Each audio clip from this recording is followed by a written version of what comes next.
इन अमीर लोगों की प्लानिंग पैसों के मामले में बड़ी सिंपल होती है कि कुछ ऐसा प्लान करूं कि मुझे जिंदगी में कभी कुछ खरीदने के लिए दोबारा कोई प्लानिंग करने की जरूरत ही ना पड़े। ये होती है इनकी बेहतरीन प्लानिंग। कोई चीज पसंद आई, खरीदना है, खड़े खड़े डील कर दो। ये लोग इस चक्कर में नहीं फंसना चाहते कि मैं इस महीने इतना पैसा बचाऊंगा, अगले महीने इतना पैसा बचाऊंगा, तब जाके तीसरे महीने में ये चीज खरीदूंगा। प्लानिंग वाले इस लेवल पे अगर आप पहुंच जाओ तो मैं आपको भी अमीर कहूंगा। इस वीडियो को ना तो फास्ट फॉरवर्ड में प्ले करके देखें और ना ही इसकी एक भी सेकंड मिस करें, क्योंकि हो सकता है इस वीडियो को देखने के बाद आपके टाउन के अगले अमीर व्यक्ति आप बन जाओ। गरीब इंसान नहीं बल्कि गरीब उसकी सोच होती है, इसलिए मैं गरीबों को गरीब नहीं बल्कि गरीब सोच वाले लोग बोलूंगा। इसी तरह अमीर कोई इंसान नहीं होता बल्कि अमीर किसी की सोच होती है, इसलिए मैं अमीरों को रिच माइंडेड कहूंगा। अमीरी उनके चारों तरफ नहीं होती बल्कि उनके दिमाग में होती है, इसीलिए अमीरों को दूसरे वर्ड्स में बोलते हैं फाइनेंशियली इंटेलिजेंट पीपल। मैं आगे आने वाले कुछ मिनट्स के अंदर दो बातें क्लियर कर दूंगा। पहली तो ये कि आज आप अमीर क्यों नहीं हो, उसका सबसे बड़ा कारण क्या है, और दूसरी बात ये कि अब आप अमीर कैसे बनो। आज आप दुनिया का XYZ कोई सा भी काम कर रहे हो या नहीं कर रहे हो या करने वाले हो, ये वीडियो आपके अमीर बनने के सपनों को सच कर सकता है। कोई एक चीज अगर सक्सेसफुल अमीरों को बाकी लोगों से अलग बनाती है ना, तो वो है मनी माइंडसेट, रिच माइंड या पैसे वाली सोच। फर्स्ट टॉपिक चालू करता हूँ इस वीडियो का कि आज आप अमीर क्यों नहीं हो। चलो थोड़ा आपके अंदर झांकते हैं, गौर से सुनना मेरी बातें, आपसे रिलेटेबल है कि नहीं वो। आज आप दिन में कितनी बार सोचते हो पैसे के बारे में, आप कितना चिढ़ते हो अमीर लोगों से, कितना ब्लेम करते हो अपने आप को, अपनी डिग्रीज को कि ये किसी काम की नहीं है, मैं किसी काम का नहीं हूँ।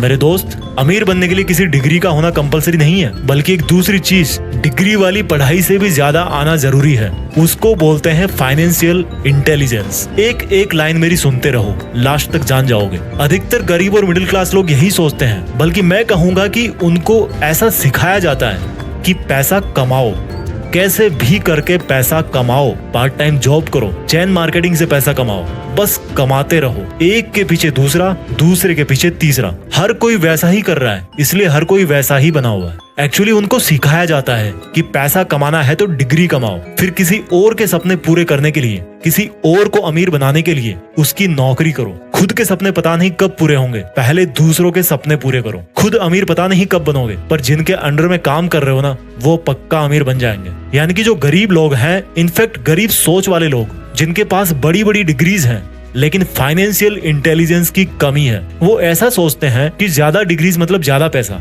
ज्यादा फिजिकल वर्क मतलब ज्यादा पैसा, ज्यादा एक्स्ट्रा वर्क मतलब ज्यादा पैसा। अब इन्हीं लोगों में से कुछ और लोगों की बातें करते हैं, वो लोग जो आज अच्छी खासी इज्जत वाली नौकरी कर रहे हैं, या वो जॉब कर रहे हैं जिसका ट्रेंड है अपनी सोसाइटी में, या मजबूरी में भी कर रहे होंगे, लेकिन अच्छे खासे पढ़े लिखे हैं और पैसा भी अच्छा कमा लेते हैं, लेकिन फिर भी वो अमीर नहीं बन पाते। उनका नॉर्मली माइंडसेट कैसा होता है उसके बारे में आपको बताता हूँ। वो पैसा तो कमाते हैं लेकिन ऐसा सोचते हैं कि अमीर बनना है तो जितना खर्चा बचा सकते हो उतना खर्चा बचाओ। मुझे समझ में नहीं आता कि केवल खर्चा बचा करके कोई अमीर बन सकता है क्या? अगर आपको अंबानी साहब ने 1 करोड़ रुपया दे दिया, मान लो कि ले यार क्या पैसा वैसा करता रहता है, ये ले 1 करोड़ रुपए और जा बन जा अमीर, और उन्होंने आपको 1 करोड़ का सूटकेस हाथ में थमा दिया। अब आप तो दुनिया की तरह एक के पीछे एक भेड़ चाल में फंसे हुए हो कि भाई पैसा बचाओ और अमीर बन जाओ। आपने वो सूटकेस ऐसा का ऐसा रख दिया और 10 साल तक सोचते रहे कि मैं तो अमीर हूँ, मेरे पास 1 करोड़ रुपए हैं। अभी भी मेरी बात मान जाओ, केवल हार्डवर्क करके पैसा बचाने से कोई अमीर नहीं बनता। एक महंगाई नाम की चीज होती है जो ये डिसाइड करती है कि आपके पास जितने पैसे हैं उनकी आज के टाइम में क्या वैल्यू है। जो चीज 10 साल पहले 50 रुपए की आती थी, हो सकता है वही चीज आज 500 रुपए की आ रही हो। उसके 1 करोड़ ही है 10 साल में, लेकिन मार्केट में जो चीज पहले 1 करोड़ की आती थी वो अब 3 करोड़ की हो गई। 10 साल से वो सोचे पड़ा था कि भाई मैं अमीर हूँ, बल्कि होता क्या जा रहा है, वो गरीब होता जा रहा है। अमीर बोलोगे उसको, भले ही उसके मन में शांति है कि उसके पास 1 करोड़ रुपए हैं, लेकिन वो दिन प्रतिदिन गरीब होता जा रहा है। एक गरीब मिडिल क्लास और एक अमीर, इन दोनों में यही बेसिकली फर्क होता है। अमीर लोग केवल एक्स्ट्रा फिजिकल वर्क और एक्स्ट्रा सेविंग करके अमीर नहीं बनते। अमीर लोग पैसों से पैसे बनाते हैं, पैसों को इन्वेस्ट करते हैं, उनकी वैल्यू डाउन नहीं होने देते। वो ही 1 करोड़ अगर किसी मनी माइंडेड इंसान के पास आता तो वो उसके पता नहीं 10 साल में 10 करोड़ कर देता या 50 करोड़ कर देता। यही कारण है कि गरीब माइंडसेट वाले इंसान को आज आप 1 करोड़ भी दे दोगे ना तो वो कुछ दिनों बाद में वापस उसी लेवल पे आ जाएगा और अमीर अमीर से अमीर होता जाता है। क्योंकि देखो, गरीब माइंडसेट वाला या तो पैसा बचा के रखेगा या खर्च भी करेगा तो ऐसी जगह पे खर्च करेगा जहां से उसको वापस कुछ नहीं मिलने वाला, वो पैसा चला गया उसके पास से। जैसे उसने कार ले ली, महंगा घर ले लिया, जरूरत से ज्यादा मौज मारेगा और वापस कुछ दिनों में वैसा ही होकर बैठ जाएगा। ये जो गरीब माइंडसेट वाला इंसान है ना, शरीर से काम करने में ज्यादा विश्वास रखता है, जॉब करता है, खर्चा बचाता है। और जो रिच माइंडेड लोग होते हैं ना, वो शरीर की बजाय अपने उस रिच माइंड से काम करते हैं। गरीब माइंडसेट वाले जॉब करने के बारे में सोचते हैं, जबकि अमीर माइंडसेट वाले पता क्या सोचते हैं कि यार मैं जॉब क्रिएट कैसे करूं, अपना खुद का सेटअप कैसे करूं, अपना खुद का बिजनेस कैसे करूं। अमीर लोग खुद जॉब नहीं करते, बल्कि खुद से ज्यादा इंटेलिजेंट और डिग्री होल्डर्स लोगों से अपने अंडर जॉब करवाते हैं, पैसों को इन्वेस्ट करते हैं और पैसों से पैसे बनाते हैं। रिच माइंडेड बोलूंगा मैं इनको। अमीर सोच वाले व्यक्ति ही अमीर बनते हैं। इंसान के हालात गरीब सिर्फ तब तक होते हैं जब तक उसकी सोच अमीर नहीं हो जाती। अमीर लोग डिग्रीज के पीछे नहीं बल्कि नॉलेज के पीछे भागते हैं। अपने पड़ोसी के महंगी कार लेने पर वो जलते नहीं है, बल्कि अभी मार्केट में क्या बिक रहा है, किस चीज की डिमांड चल रही है, उसके बारे में रिसर्च करते हैं। रिच कंप्लेंट्स नहीं करते, नई नई स्किल्स सीखते हैं। पुअर माइंडेड लोग क्या करते हैं पता है? कंप्लेंट्स करेंगे, महंगाई बहुत है और खर्चा करना सीख जाएंगे। आप लोग बुरा मत मानना यार, मैं किसी के हालातों को देखकर उसको गरीब नहीं बोल रहा हूँ, बल्कि उसकी सोच में क्या है उसके हिसाब से उसको गरीब बोल रहा हूँ। क्योंकि एक्चुअल में कोई परमानेंटली गरीब नहीं होता। क्या कमी है उसमें? सिर्फ फाइनेंशियल इंटेलिजेंस की, फाइनेंशियल नॉलेज की, उस रिच माइंडसेट की जो उसके अंदर पैसे वाले दिमाग को जगा सकता है। एक राज की बात बताऊं, ये जो फाइनेंशियल इंटेलिजेंस है ना, वो किसी की डिग्रीज या क्वालिफिकेशंस की मोहताज नहीं होती।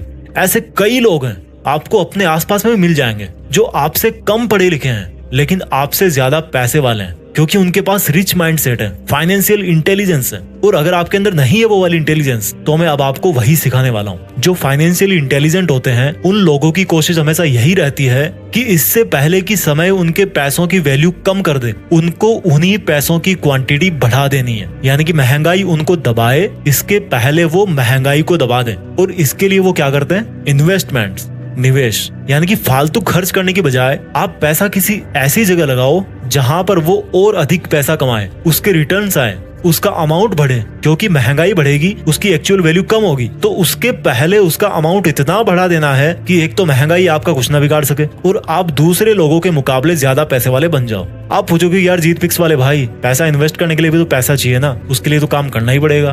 बिल्कुल काम करना पड़ेगा भाई, बिना फिजिकल वर्क के तो कुछ नहीं होता। बट लोगों की प्रॉब्लम पता क्या है? वो फिजिकल वर्क में ही रह जाते हैं, मंथली सैलरी का वेट करने में ही रह जाते हैं, क्योंकि उन्होंने इतने सारे लोन लिए होते हैं, क्रेडिट कार्ड लिया होता है, कि उनके मन में इनसिक्योरिटी आ जाती है कि अगर मेरी जॉब चली गई तो फिर मैं कुछ नहीं कर पाऊंगा। वो कभी शरीर को छोड़ करके गर्दन से ऊपर आते नहीं है, दिमाग में घुसते नहीं है यार कभी। अब देखो आपको क्या करना है, क्या माइंडसेट रखना अमीर बनने के लिए। मान लो आप जॉब कर रहे हो या कुछ महीने बाद आपका जॉब करने का प्लान है, तो उससे जो आप पैसे कमाओ उसको आपको इस तरह से मैनेज और इन्वेस्ट करना है कि जितना पर्सनल खर्चा आपका मंथली होता है उतना आपको इन्वेस्टमेंट से ही मिल जाए। समझ रहे हो मेरी बात को? यानी कि अगर आपका मंथली खर्चा है 30,000 रुपए, तो आपको इस तरह से इन्वेस्टमेंट्स करने हैं कि आपका जो मंथली खर्चा है ना, वो आपको बिना कुछ करे भी मिल जाए। अब आप सोचोगे कैसे? वो एक सेपरेट टॉपिक है। अगर आप लोग चाहोगे तो मैं इन्वेस्टमेंट पे भी एक स्पेसिफिक वीडियो बना दूंगा कि किस तरह से आप अपना जो इन्वेस्टमेंट बढ़ा करके वहां से अच्छे खासे रिटर्न्स ले सकते हो, वहां से कमा सकते हो, पैसों से पैसे बना सकते हो। लेकिन अपना इस वीडियो का जो मेन मकसद है ना, वो है अमीर बनने का माइंडसेट क्या होता है और कैसे लाते हैं। आप अगर ये माइंडसेट समझ लोगे तो उनको यूज करने के तरीके तो बहुत सारे हैं। अब मैं आपको कुछ बहुत ही बेसिक गोल्डन रूल्स बताने वाला हूँ, जो कि आपको गरीब माइंडसेट से निकाल करके एक अमीर व्यक्ति बना सकते हैं। तो इन्हीं में से जो पहला रूल है, गोल्डन रूल नंबर 1, वो ये है कि आपको अपने दिमाग को ये बात समझानी है कि I want to become rich, मुझे अमीर बनना है। आज मैं जो फिजिकली इन्वॉल्व हूँ, कहीं पे जॉब कर रहा हूँ, उससे मुझे बाहर निकलना है। जिस सर्किल के अंदर आप हो, जिस मकर जाल में आप फंसे हुए ना, उससे बाहर निकलने की आपको कोशिश करनी है। वो आपको पहले दिमाग में सोचना है। कुछ भी काम पहले दिमाग में होता है, उसके बाद फिर वो एक्चुअल में होता है। तो आपको सबसे पहले तो अपना माइंडसेट बनाना है कि मुझे अमीर बनना है। रूल नंबर 2, जितना आप नॉलेज ले सको, फाइनेंशियल नॉलेज, इन्वेस्टमेंट्स के बारे में, एसेट्स क्या होते हैं, लायबिलिटीज क्या होती है, ये कोई बहुत बड़ी रॉकेट साइंस नहीं है यार। अगर आप 10-12 साल आप पढ़ते आ रहे हो किताबें, तो ये भी जस्ट एक किताब की तरह ही, उसको आप पढ़ो लेकिन इसको समझो। पढ़ने से ज्यादा इसको समझो। इवन आप घर बैठे नेट पे सीख सकते हो इन्वेस्टमेंट्स क्या होते हैं, एसेट्स क्या होते हैं। जो चीजें आपके पॉकेट में पैसा डालती है, आपको पैसे कमा करके देती है, उनको बोलते हैं एसेट्स। जो चीजें आपके पॉकेट से पैसा बाहर निकालती है, उनको बोलते हैं लायबिलिटीज। एग्जाम्पल देता हूँ, मान लो आपने कार ले ली। अब कार ले ली और आपका कार लेने का मकसद ये कि भाई मुझे इसको taxi as a taxi service मुझे इसको यूज करना है, तो क्या होगा, आप पैसे कमाओगे उससे, तो वो आपका हो गया एक एसेट। लेकिन वही अगर आप एक महंगी कार ले ली आपने, हर साल उसका फिर आप इंश्योरेंस करवाओगे, पेट्रोल उसमें डलाओगे, उसकी सर्विसिंग करवाओगे, तो वो क्या हो रहा है, वो आपका खर्चा हो रहा है, तो आपकी लाइबिलिटीज बढ़ गई।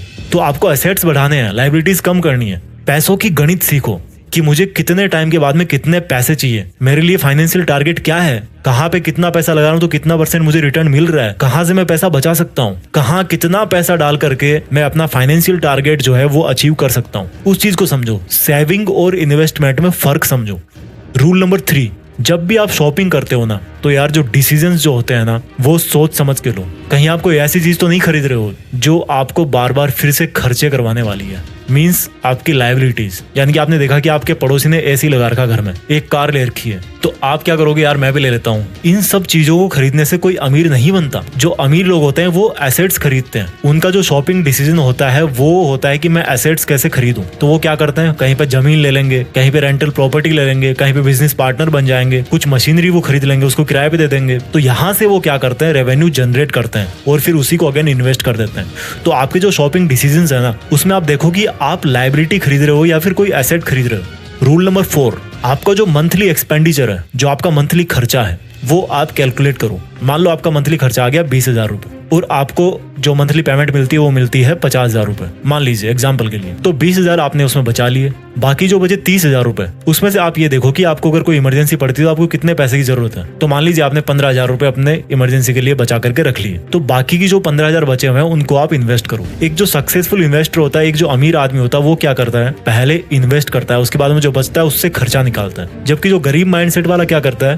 पहले खर्चा करेगा खूब, उसके बाद में जो बचा खुचा है 2-4 हजार रुपए मंथ के लास्ट में बचेंगे, वो सोचेगा यार क्या इन्वेस्ट करना, अगले महीने देखेंगे। तो आपको पहले इन्वेस्ट करना है, जो बच रहा है उससे फिर आपका खर्चा निकालना है। 5वां पॉइंट, आपको थोड़ा सा लंबा सोचना है। अमीर कोई 1-2 हफ्ते में, 1-2 महीने में, 1-2 साल में नहीं बनता यार। बहुत कम, वो लक वाली बात मुझे नहीं पता होती कि नहीं होती, बट ऐसा नहीं होता। अगर आप मेहनत कर रहे हो तो उसका फल आने में थोड़ा टाइम लगता है। और अगर आप अमीर बनने की बात कर रहे हो तो मैं आपको कहूंगा कि 10 साल मिनिमम है। तो आप 10 साल आगे का सोचो, आज आप जो काम कर रहे हो उसका 10 साल बाद में क्या रिजल्ट आने वाला है। इससे क्या होगा, आप एक तो सोच समझ के कदम उठाओगे कि यार अगर आज मैंने कुछ गलत काम किया तो उसका बाद में रिजल्ट क्या होगा, ये तो मतलब खराब ही होता जाएगा ना, बिगड़ता ही जाएगा मेरा काम तो। और 10 साल का अगर आप प्लान करोगे तो क्या होगा कि अगर आपके डिसीजन गलत भी हो गए, आपके फाइनेंशियल डिसीजन गलत भी हो गए, तो आपके पास में टाइम है कि मैं उनको सही साबित कर सकता हूँ। 6वां रूल है कि आपको रिस्क लेना पड़ेगा, बिना रिस्क लिए कुछ नहीं मिलता। एक सक्सेसफुल इन्वेस्टर ने कहा है कि आप रिस्क को खत्म नहीं कर सकते,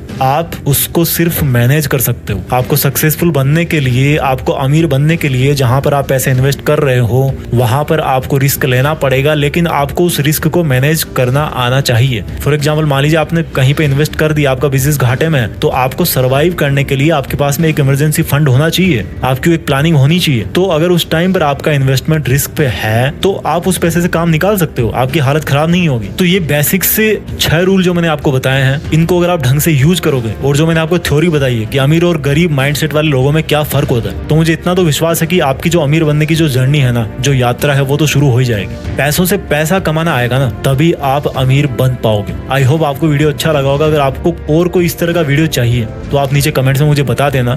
इसके साथ साथ एक और चीज मैं आपको बताऊंगा कि अगर आप एक सक्सेसफुल यूट्यूबर बनना चाहते हैं, आप वीडियोस बना रहे हैं लेकिन आपकी वीडियो पे व्यूज नहीं आ रहे हैं, आपका चैनल ग्रो नहीं हो रहा, तो मैंने एक ई बुक लिखी है आप लोगों के लिए। उस ई बुक में मैंने 101 टिप्स बताए हैं जिनसे आप अपने यूट्यूब चैनल को ग्रो कर सकते हो। इवन जो मैंने जीत फिक्स को ग्रो करने में जो टेक्निक्स काम में लिए हैं, जो ट्रिक्स यूज किए हैं, वो जो नॉलेज है वो मैं आपके साथ